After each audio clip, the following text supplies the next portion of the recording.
नमस्कार बाला जय साहब। महाराष्ट्र देसाई जी। नमस्कार सर। नमस्कार सर। आइए अरे, सीएम आइए साहब। बाला साहब, कैसे हो? बस बढ़िया। ठीक हो ना? हाँ। एक मिनट। नमस्ते वाले साहब।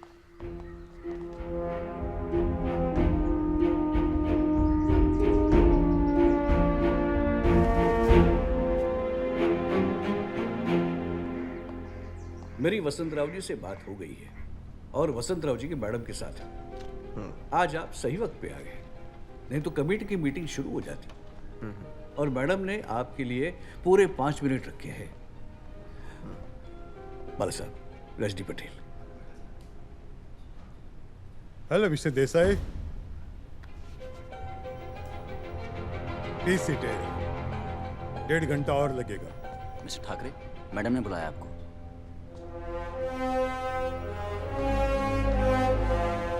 आप नाराज क्यों होते हैं?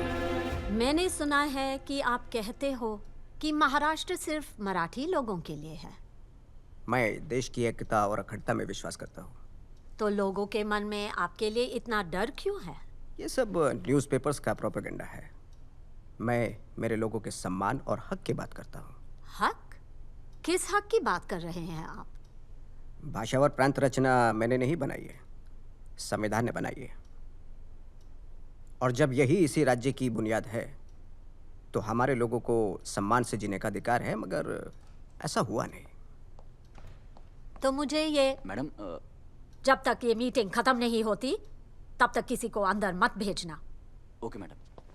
हाँ, आप कह रहे थे? मैंने कभी भी राष्ट्र विरोधी वक्तव्य नहीं किया।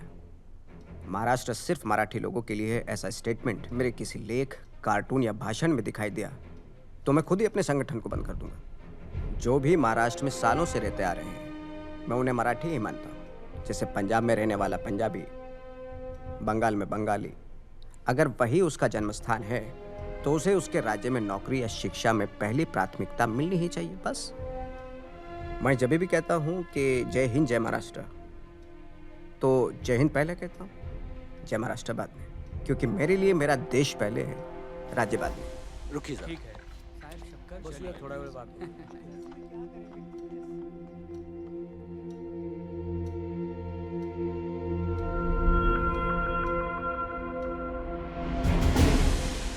आप इमरजेंसी के बारे में क्या सोचते हो?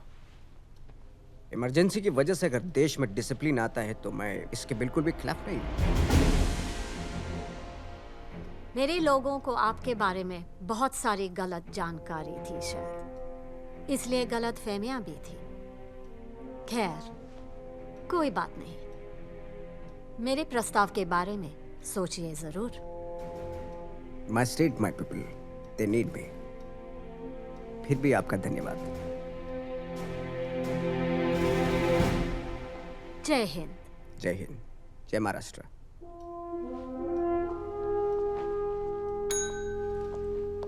Yes madam. रजनी जी से वो फाइल लेके आना। जी लीजिए।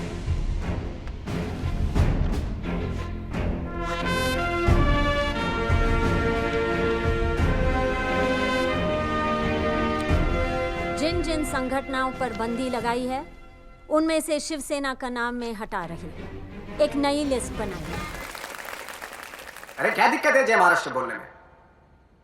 ये जात पात भूल के कोई ढंग का काम करते हैं। मैं कोई जाति धर्म के विरुद्ध नहीं हूं। मैं आदमी के कर्म को मानता हूं, धर्म को नहीं। लेकिन ये क्या है?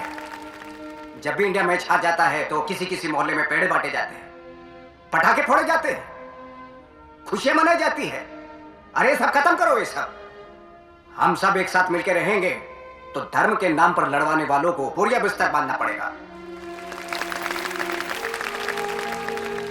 अरे आप ईद मनाओ, हम खुशी खुशी आएंगे, लेकिन उसी खुशी और उत्साह के साथ आप शिव जयंती भी मनाएंगे।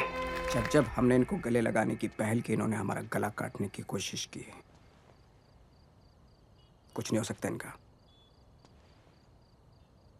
मुस्लिम लीग भी कुछ नहीं। इस देश के मुस्लिम अगर धर्म के आधार पर वोट करना चाहें तो हम अपने हिंदुत्व के मुद्दे पर कायम रहेंगे।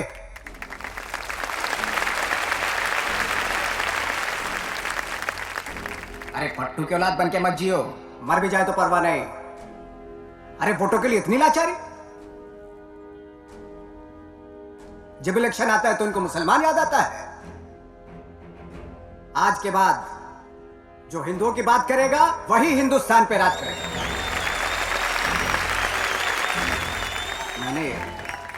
मैंने प्रमोद महाजन को बोला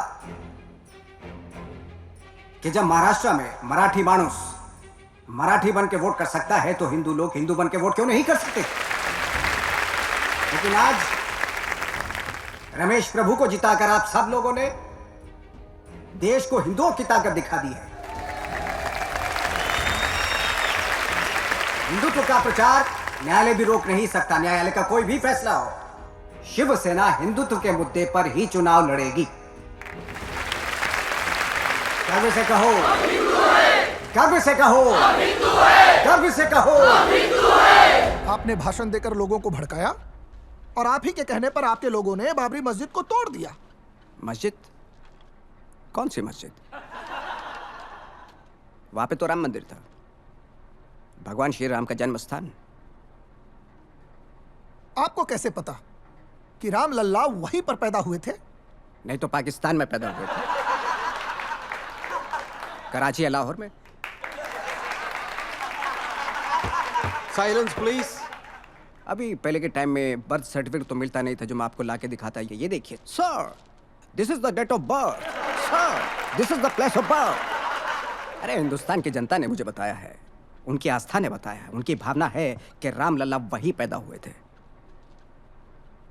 वकील साहब, आप मुझे एक बात बताएंगे? क्या?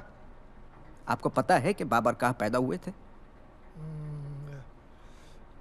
मुझे नहीं पता। नहीं पता ना? मुझे पता था, मैं बताता हूं। बाबर अभी के उज्बेकिस्तान में पैदा हुए थे। तो क्या ये आपका उज्बेकिस्तान अयोध्या में है क्या? देखिए, मैं इसमें नहीं पढ़ना चाहता, लेकिन कुछ लोगों की भावना उस ढांचे से भी जुड़ी हुई थी जिसको आपके लोगों ने तोड़ दिया। नहीं, तोड़ा नहीं। हमने उसको वहां से साफ किया है।